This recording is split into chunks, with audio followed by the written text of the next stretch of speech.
Oh, I've done it again. G'day, welcome to part 16 of the CB350 restoration. I think one more video after this and that one's done too. I couldn't get it started today though because I got these aftermarket cores and they mount slightly differently, so I've got to figure that out. But it's ready to go and it's gone really well. I'm pleased with it. Hopefully there's nothing sort of sinister hiding in there, but I think it's going to be fine. I might actually, hopefully, I'm still waiting on these brake components for the Suzuki, so what I might end up doing is, hopefully they get here sooner than later, I might take both bikes down to get roadworthy at the same time. It's just going to be less stuffing around, you know, drop one off, then when I go to pick it up, drop the other one off, and then go to Vic Roads and get them on the road at the same time on the club permit thing.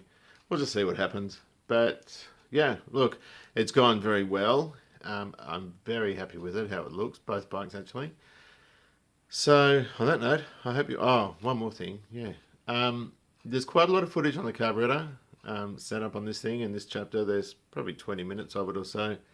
Probably even a tiny bit more. If you get bored with that, just tip it, turn it off. There's a bit of balancing, and I just did it on the bench and looked around in there, and it's all good. So, I hope you enjoy. These have turned up. I knew I had them. These are for the 350, then the 750 box. I've just gone through the 750 stuff as well. And that's the other one, although that does look a bit bad. And the reason that's such a pain is because I put these Suzuki ones on, which I was going to take off, but I put them on and I've ordered shorter globes of a higher wattage, so I don't know. I might use them on the special, I'm not sure. I wanted this one to be sort of like a factory resto, and I think I mentioned I went with that rear. The guard's lovely on this bike. It just needs a clean. Look at that green starly dust. Right, so we're going to lift this in. Some people put them in the frame first and tip the frame up and all that sort of stuff, but we're just going to lift it in. This is going to be tricky. It's actually quite heavy now it's all dressed. I've got to watch these studs. It goes in from this side, obviously. So we just hope for the best. That stand is in the way of my foot.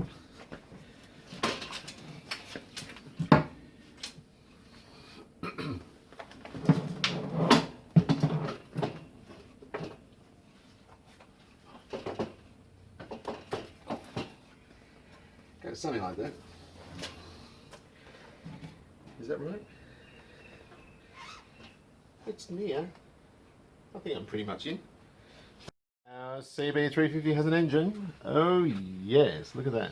I forgot about some parts like that spacer in there. I had to look for that. And I haven't done, that's the only mount. I haven't really tightened or anything because there's an earth strap for the battery there. And it's looking really good. It was actually a bit of a muscle to get it in. I thought it'd be a lot easier. It was easy getting it out. But lining up all the bolts, there's a couple under there, and you know, all the rest of it. I thought I could just put the lower one in and swivel it up, but it turned out to be more difficult doing it that way. So I just sort of shifted it around and did everything until I got the bolts in, and now they're in. So, what do I do? We've got to put the pan on next. So here's my really messy workbench. We've got to do a few things. We've got the oil filter housing. I'm going to blow that out, like I did the case with compressed air. That's the oil pickup. It's got a spring. It's got an O-ring. So we've got to have a look at that. I think one of them came in the kit. Not sure. Don't know. Who cares? We'll find one. And the sump pan itself. That's a spare oil pump ring there. The sump pan is actually here. So again, it looks spotless, but I want to know unequivocally that that's got no glass shot left in it. That is cast iron. Actually, that can go over here. Whoa, God, I don't want to scratch that. Awesome. Right, now, gear shift can go on with a new, I think it's a new rubber. Yeah, it's a new rubber. Kickstarter can go in. It's got a little plated exhaust doovers can go on, so I'll chuck the exhaust on because it's going to start it sooner than later. Starter motor can go in. And these plugs have been used. I used them on this bike before I pulled it apart. Oh, the other thing, we've got to use springs and new washers on the oil filter. There's the part number there for the spring that holds the filter against the block. And there's two flat washers. One's actually for the 350 special and one's for this. They actually supplied two of them by mistake. And I emailed them and said, don't worry about sending it back. So now we can put that to good use because I've got another spring coming as well for the other motorcycle. So, oh, and the bolt. The one that came off this bike was absolutely mounted. So we've got that one as well. So this kit can go on, which is really, really fun. Weird angle, but I can't really do too much about that. Let's move that so I'm not getting blinded. Right, primary chain, that's your sprag, your starter. This is assembly lube, this red stuff, which I'm taking off the rail. This spigot here, I don't know if you can see where my finger is, my forefinger, goes onto the pickup as well as that thing, and that's got a chamfer in it, so the pickup goes in that, inside that. The thing that makes me nervous though is this is a different O-ring. The one that was in it was sort of crusty and horrible.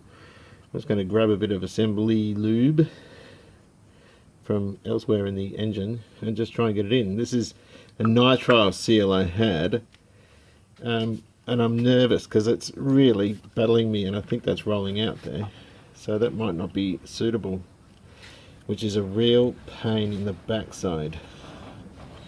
Damn. One is smaller and it's sort of stretched over, and I don't like doing that. This lockdown's crazy. I can't get the bloody O-rings I need. Let me have a look at this.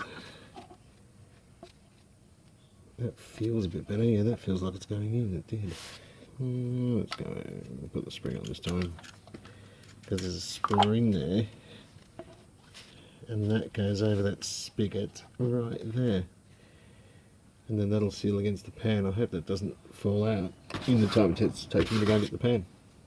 Rightio, so I've actually put Permatex here. That spring, is that right there? Yes, I believe it is. And we've got the best of our plated stuff. So just put it on. Sorry about the really weird angles, but this is the best of plated kit. It's beautiful. I get asked constantly, who does the plating? And it's Warner's Metro in Bayswater. It used to be Warner's Metro Welding. Anyway, there was a rumour kicking around they were closing. One of their ex-employees, I think, made some rumour. And it's not true. They said they were going to convert it to car parks or something for the station, but actually I'm going to give this a wipe under here. It's pretty grotty. Right. What have we got? Oil filter housing. I don't even know where I put it. Oh, it's there. There's too much mess in here because I'm a grot. Anyway, we've got OE Honda oil filter, and these come with the gasket too, which is really good. Excuse me for a moment. And so we're going to be using that. They also come with a small O-ring, which is for the bolt.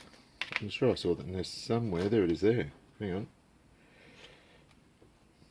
Damn. Oh, there it is. So let's put that there for a moment. That's the washer I was talking about. Now, when you do oil changes on these, you have to be very careful, and I'll tell you why. So far, I've done, I don't know, a few of these, and they stick to the filter. And of course, people throw the filter out, put a new one in, and forget that that's there. There's a spring behind there, which is this guy. I've ordered another one for the other CB. That goes there. And then that goes into the bottom of the case. The 750's got a shallower one, which I reckon is slightly nicer. Where's the bolt? That's nice and pliable, so it just sits in there, like that. And where's the bolt? Here's the bolt. Let's just unwrap it. I don't zinc plate or anything of these things, because they're assembled. With a roll pin and there's a bypass valve in there, so I don't think it's necessary to do that. I'm just going to throw, I'm only putting this on, I just use normal engine oil, but I'm putting this on just because it's here and I can't be bothered going and get the engine oil. And that will allow it to rotate in the filter housing. I've blown this out with compressed air, so that sits in like thus, yeah. And then we have the spring. We have, isn't there a spacer too? Right, so we've got that in, we've got the washer in, we've got the spring. So we'll pop the filter in next. And then there's this spacer, which is kind of weird, but that's what it does. So then we put all that on the motor. I think that's the top there. I don't know. But this hydroblasting is marking up, so I'm going to have to clean it with thinner or something. Anyway, we'll stick that on the motor. Alright, I taped this up. Last year when I did this, so I'm just going to make sure everything comes off. Rightio, more tea. I've got all this stuff all done, ready to go on, and gaskets and all that sort of other stuff. The exhaust I haven't done anything with, because it's going to have to come off again. I've got this redone brake pedal and replated spring, and we've got the brake rod for the back. I need a felt washer for the little lever that attaches to that.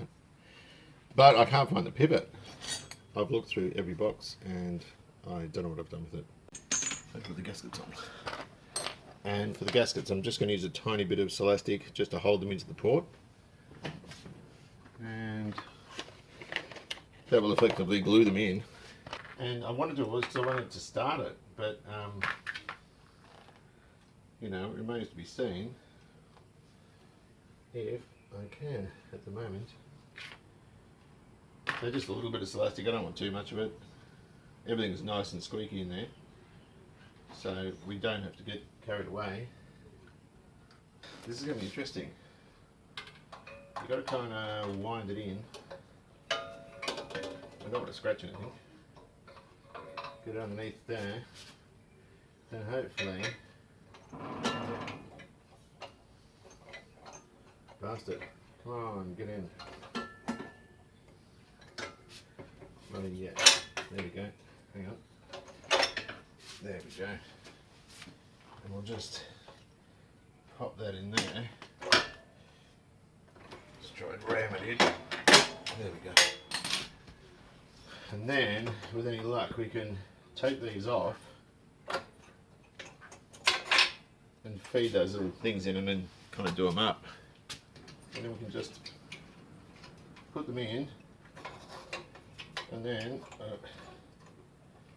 where's the hole? Do that. And these headers look terrible.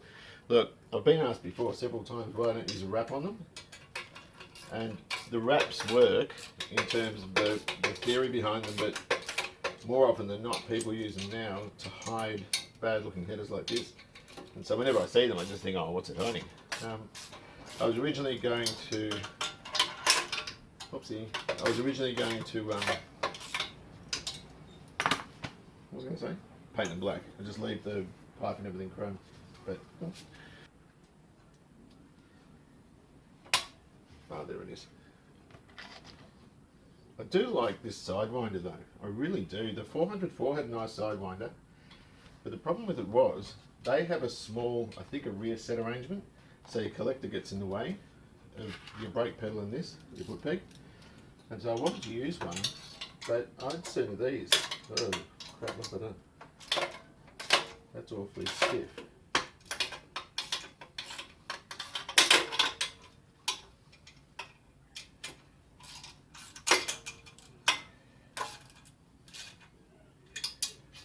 And these are loose now, so we can tighten these up. And they'll all sort of come in together. Is that right there, or nope? Is that right? Do you think? It's not touching a case. No, that'll be right. I just don't know about this bolt. It might not be long enough. And the last thing I want to do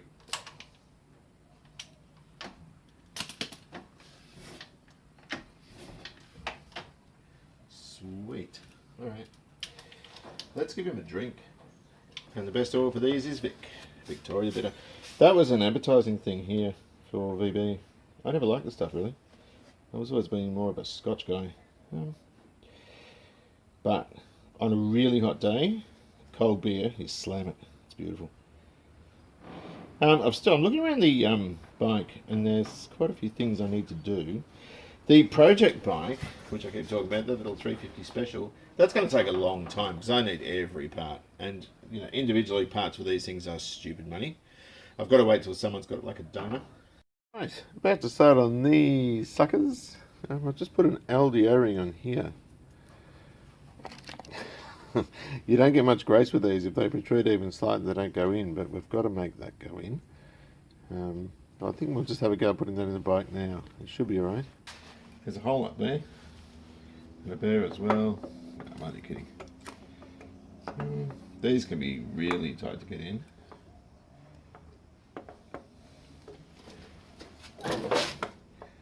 Particularly with it. Here we go. Beautiful.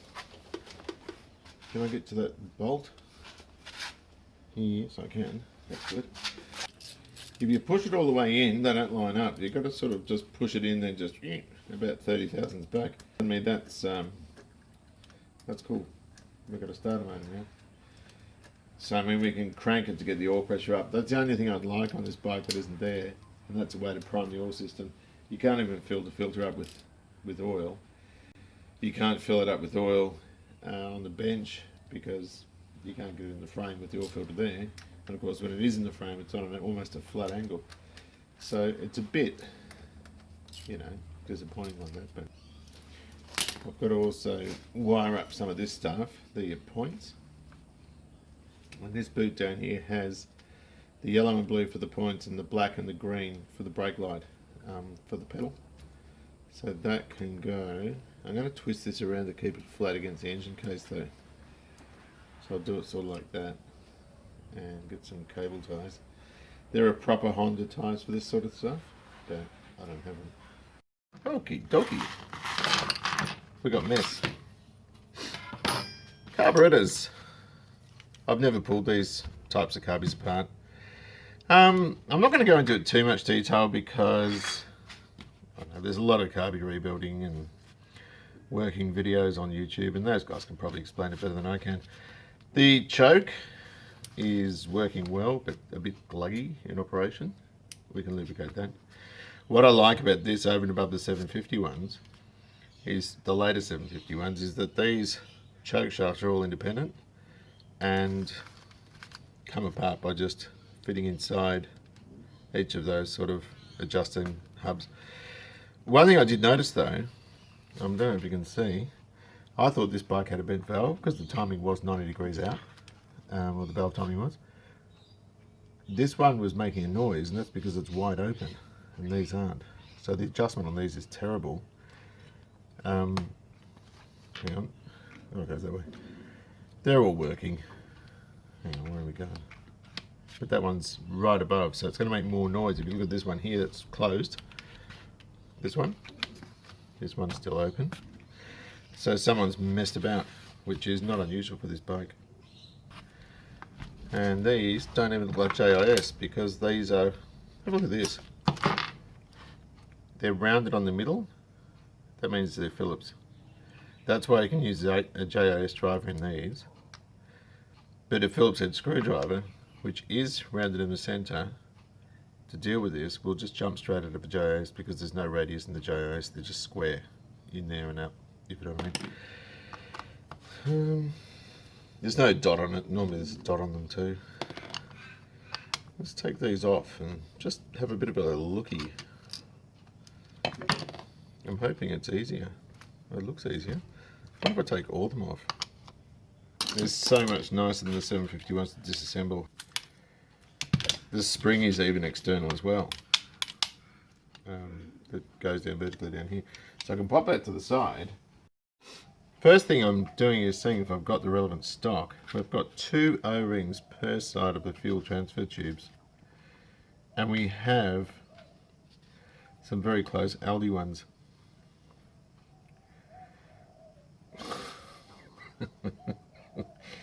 And I'm not very good at this. They will seal. They're actually pretty good. I don't often get luck with the Aldi O-rings, but today Aldi's looking alright. So hopefully they just look like normal nitrile seals. I'm going to pop a new pair on each end of one of these guys. They probably look a bit thin, don't they? They'll go in and they're tight. They're better than the other ones that were there. do I have some slightly wider ones? I don't think we need them slightly wider. I think these look slightly wider because they've been pancaked. So I've changed 12 fuel O-rings and stuck the dentist tool in my finger, which kind of hurt. There's a dozen of them. So you've got all your transfers from one carb to the other and the center one. So they're all done.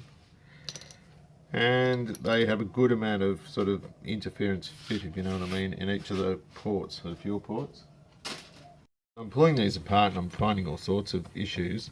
One had a float height of 20, one had one of 25, and the specification is 21. I've seen a pinched O-ring on the bowl, and I'm seeing sealer around the inside, which has gathered, and it's stayed sort of it's not a fuel related. I think it's stag sealer, which is better for coolant. I don't think it's fuel safe. I'm not sure. I might be wrong with that, but that's what the sealer looked like. So we're just pulling everything off, and you can see there, that's what I'm talking about, and it just comes off on your finger. So thankfully this O-ring's not damaged. We'll get that out later. Main jet just pulls off. There's an O-ring there which is somewhat dry. I don't have a replacement for it. What else have we got? What's the float height on this one first? 23, so in the middle. And I'll just pull this out.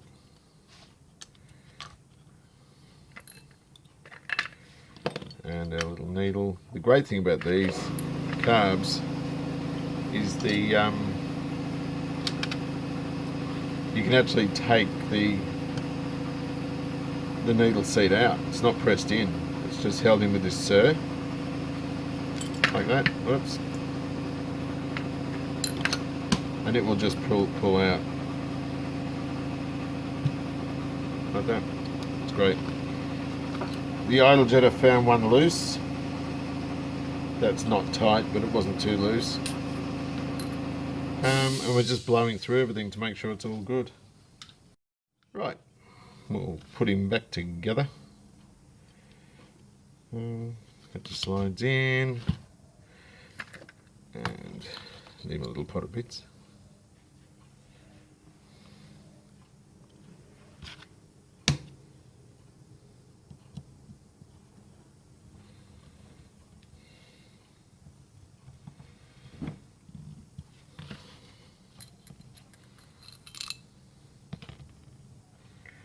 None of this stuff needed washing, it was pretty clean.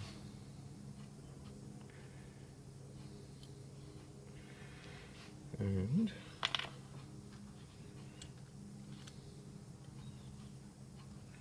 is that the right one? Yes, that's the right one. Just got to be careful with brass, it tends to peel off if you're not careful.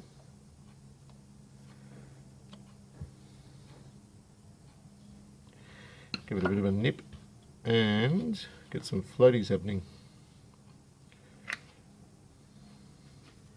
And see where the heck this is. Now these are D-shaped, so the D part of it goes down into the bowl, into the top, sorry, like that. Only when you can't see what you're freaking doing. Now, we don't want that depressed onto the spring in the thing. This is straight out wrong, I can tell you now. That needs to go down, or up, sorry. I'm just going to pull it up. And it's virtually flat when you look at it. We're 2 mil out. Hopefully I'm right with this. I could be wrong, you know. Some people think 350Fs have a brass float. They don't. They've got a composite one. This is right out. And if we can get them all consistent, that will be good. I might have to take it off again. I'm not getting it to the height I want it. But they're on a heck of an angle. Someone's been here. That looks better. Let's have a look at this. Let's have a look at that. That was right on 21. Perfect. Cool. The easiest way, there's a channel here, like a ramshorn thing with a channel, which goes down onto that rear casting. So the easiest way, I think, I'll clean that up properly, is to pop the jet into there like that. Okie dokie. And I'm just going to pop that in and just push it home like that. And the spring tension, I've got to clean this crap off, of this against the springs will hold that jet in place. I think this is a nicer carburetor design than the other ones I've mucked around with. I'm going to put up, so maybe I can do it this way. Sometimes the O-ring will fall out, and I'm just going to go down, and you'll see it sits up a little bit, but that's the spring tension of the springs against the jet.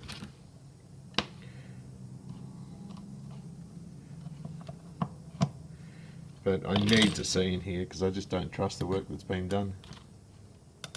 And I keep finding there was, I don't know why they pulled the engine apart, because apparently it ran quite well, and that comes from the owner's dad, and also because I didn't meet the owner, and the previous owner. It ran well, but I think they pulled it apart. I might have had an oil leak or something. They pulled it apart and put a gasket set through it, but they put Celastic all over the head gasket. Well, actually, they didn't put a gasket set through. They just put Celastic on the head gasket, and it was all around where the restrictors are, the oil restrictors are. So that's the best way to fry up your top end. But the thing that got me was it was 90 degrees out of phase on the cam. The timing was 90 degrees out, and that's not a good thing. Right. And then our little needly guy goes down there. I haven't cleaned these up at all, really. It's pretty slack the way I've done it. Like that.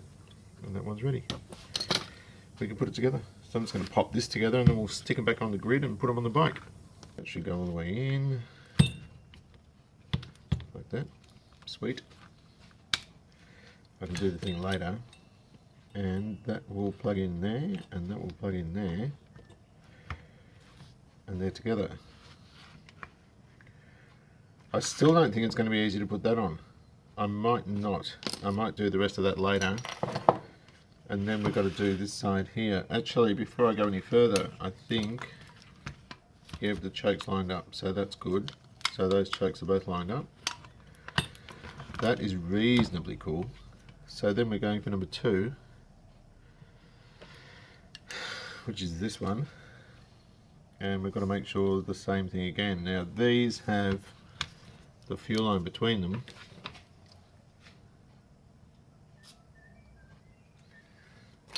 And the fuel line needs to go between 2 and 3, like that. And then plug in there. This is tricky, isn't it? Maybe we'll put this bit in first, eh? That's on. And the more you do it, the problem with me is I film things as I'm learning them, not as I've done them before, in a lot of cases. So that would then go into here, but we've got to line the choke butterfly up and the fuel line. And that's that one. And the next one. And they should all number up 1 through to 4. We need another transfer tube. And that will plug into that there, and I sort of drive them in, sort of turning them at the same time. And then we're just going to do the same thing here. Take that thing off. And then it's going to be easier doing it this way. And I'll tell you what, for the next set of carbies, because I've got to do the ones on the project bike, 350 special. And for that bike, it's going to be easy, because I know exactly. In fact, I might do them after this. I won't film them, but if I do them, clean them, set them up, and just stick them in a bag, then by the time that engine, because that engine's not far off being done, then I can just test it. And that way, I think it'll work out to be much more successful doing that than trying to relearn it after I've forgotten it. Because it's not fiddly, it's just so much nicer than the 751 to do. I can't articulate that enough. Okay, and then we plug you guys together. But the choke, damn it, this is the one with the choke levers. I've got to pull that down. Here we go, this is a bit challenging. Now let me get you in, hang on. the choke's still out. Get that between there, that in there, line up this guy. Now the shaft is binding because it's popped out because I'm a dick. Hang on a minute. There we go. And then plug that in. Is that right? Or is that still giving me trouble? No, it should be right. That's the choke. And there we go. Splendid. Alright, then we can lift that over. Pop it on. Bolt some cubbies up. That is a much better way of doing it. A couple of things. Make sure that there, that's the idle up for the choke. Make sure, because that was when I put this carburetor on here, it was butting up against there and it wasn't tightening down properly. And look along these to make sure they're all perfectly in line, which they are. Make sure the choke operates properly, which it does. Let's give it a bit of goop. I haven't cleaned these carburetors up. Not like the 750. I really went to town on those because they were just such a mess. Maybe work that a bit. So the choke's all working in synchronicity. That's all good. The fuel line's there. The breather lines are there. Whoops. That's all good. The throttle shafts are operating, which they're not because I've put these bolts in here. So I'm going to put those in. Everything else looks like it's in pretty good order. It's just not the tidiest. I think that was someone calling me. Was that somebody calling me? The other thing that's dropped out, and I don't know where it goes, I might have to put, I've got this thing here. Where is it? A little, that thing. Does that align them? Where does that go? Oh, that's the spring catch. Oh, that goes between these two carburetors in here, so that's a pain in the ass. I've got to undo those again. And that's what the spring catches around before it makes its way up to here. Damn. It goes in between those two there and creates a place for the spring to sit. Got to take that off again and find a way to get those in. I knew it was in one of these bags. I had it plated. It's the only bit of plating I had done on the whole carburetor setup. So I might have to use a little wire to get down there.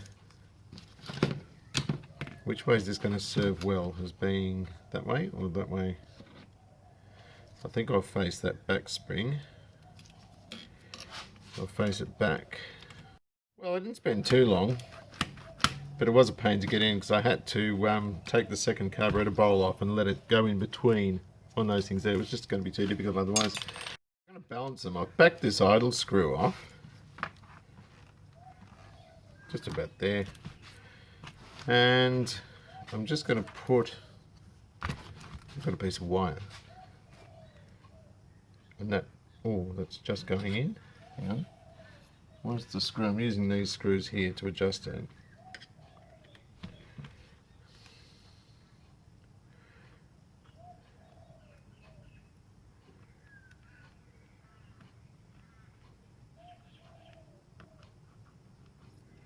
That's probably it there. That's as loose as a cock in a sock. So we've got to get that one down.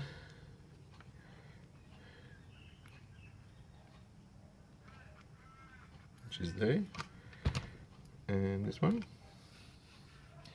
And really it's not difficult to do. I might have to just loosen those lug nuts. And then we can have a clear shot at getting them all the same. Because at the moment they're no good. The whole bike's float levels and throttle positions were all over the joint. These were completely closed down, these ones. That's about right. You can do it by ear with the tube as well. People use vacuum gauges though. That's the most accurate way. I used to be able to get the Jags really good with my ear. They had triple SUs on them. And I used to do it by ear with the tube in the intake, in the air horn. And they always ran quite well. Right, that's pretty much done. I'm just going to tighten these grub screws up, these lock nuts, and we'll see where that gets us. This one here, these three are synchronizing well just on the bench. This one here is staying a bit lower Probably because of the slack in the throttle shafts and all that sort of stuff. I'm not sure. But it's not doing what I want it to do. And I'm tightening the lock nut every time just to make sure there's no variable that can be altered, or that they do have to be balanced, I guess. But I guess the next thing is I'm going to turn the idle up. I don't know if you can see in there. I'm looking down here, and use a 3mm drill bit. Perfect. Perfect. That's it. Oh, it's probably a minute amount. And oh, that's not too bad. It's just not quite as. It's a little bit back. See, that's perfect. That's too loose now, so that's got to come up again. It just worries me a little bit.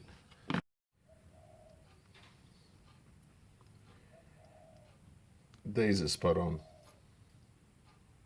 Spot on. Good. Right, the only thing I want to do now, before we chuck these things back on the engine, is... oh, these were loose too, and I've just... Look, I should have polished these, should have polished that, hydroblasted. These are brass, so that would look lovely, and then plated. I haven't done it. And the other thing that I've done is I took these off kind of incorrectly. I didn't read the book, but I took these off through here, underneath there, which I wanted to do anyway to separate them. Otherwise, you can take them out of here. There's a little ball joint thing on the end, and I think that shaft will come out. I think it will, but that wouldn't have helped because I wanted to take this off and take the slide out. So it doesn't matter. It's just much of a muchness. So I'm just going to pop a tiny bit of grease on each of these balls, stick them back in, put the caps back, and I'm just going to recheck the throttle things and put it in the bike. Just seen these are the brake lines. That is the Suzuki. That's the 750. That was replated, but I never felt good putting it on because that's what it looked like, and I don't know what's inside it. The one off this bike, the 350, is, did I mention this before? It's all perished and it's starting to open up on the outer casing. And Peter can fit new ferrules and everything onto it, and also get this done, because this was working, this was functional when I got the bike, but it wasn't secured here and it was all sort of bent up and horrible. So I want a new pair of those, and I'll get these two for the Suzuki and the other Honda, the CB350. And I've also got in the Suzuki thing a nipple as well. That was the one I used to push the piston out. It was kind of rusty and looked pretty average, so I'll get a couple of new nipples. They're all the same thread, I think. I just can't remember where I put it. It'll be in here. We'll find it. But anyway, I'll go and get them. I don't know if Peter at New Brakes in Ringwood is open. Really knowledgeable guy with the project bikes and also the cars, but he's very knowledgeable with bikes. He'll look at that and he'll know exactly what it is. So I'll get new ones of those done. And I'll just get that nipple. I don't know what I've done with it. Did I put it in this bag instead? Oh, there it is there. I put it in the Honda bag. I knew I was going to get new ones. So I'll get a couple of new nipples, because that's it there. And that's just knackered. So the one piece hose for the 750. The 750 doesn't use a hydraulic switch for the front. It uses one on the brake lever like the Suzuki does. This is an American bike, and when it has to be engineered, so the SAEJ, that number has to be visible, otherwise you won't pass it. But I can't use this as knackered. This was really, really bad when I got the bike. So I'm going to keep that for now, and I'll get that made later, but it's got the number quoted on there. I've just got to make sure, if these come back with it, I might take it and see if, is that the same as this number? Hang on a sec. It does too. It's got the same number as that. I'll see if Peach has got that. It'll be time to put these carburetors on. I'll put those. I just want to make them a bit softer. They're very, very hard, so not particularly good. I might just get the heat gun. Let's turn that off. And basically heat them up to soften them. Let's say I've got the 750 ones on. They were quite stiff as well. So I'm just going to have to heat these up. I don't want to cook the clutch cable. and I'll just pop a tiny bit of rubber grease in there, and that should help them slide in. Those clamps will get hot, but it's easier leaving them there than it is to battle them later. I probably should have just got new ones, but to be honest, I just didn't want to.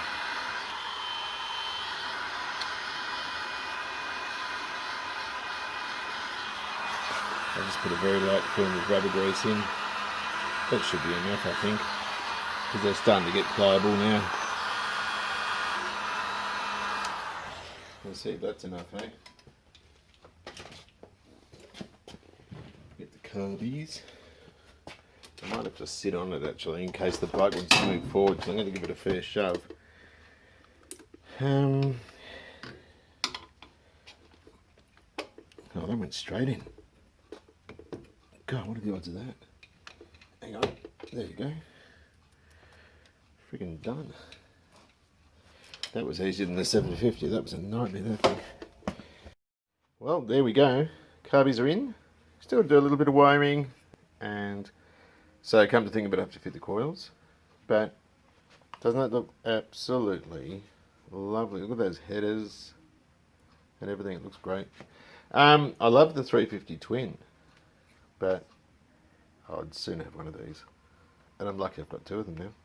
So, in the next chapter, I think what we'll do is get it going. I thought I'd do it this chapter, but there was a lot to talk about. Next lot of plating, I'm going to take that off, the choke lever. It all works well. I'll take that choke lever off, get it plated, and the rod. I think that would help. Maybe bang a new washer on there and split pin. Just dress it a little bit, because the rest of the bike looks so nice. And then you've got this manky set of carbies, which I didn't really clean that well. But you know what? I don't even care. It's not going to be very obvious. By the time you get your side covers on, you plate that bit there, that bit, and that bit, it's going to look fine. That's actually brass. That'll polish up well. Those caps on the top are aluminium. I thought they were brass, and they're not. I might even buff them up. Don't know. I don't even care. I think it's fine. I've got to put a breather on from the top. That goes all the way down here. There's carb overflows that go underneath. And there's also the fuel line, which I probably should have put that on before I put the carbies in. Don't know. And there's some carburetor vents as well. But at the end of the day, that's all I have for you at the moment. Take good care of yourselves. Look after your classic, and I'll see you soon.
What do you reckon? Shit.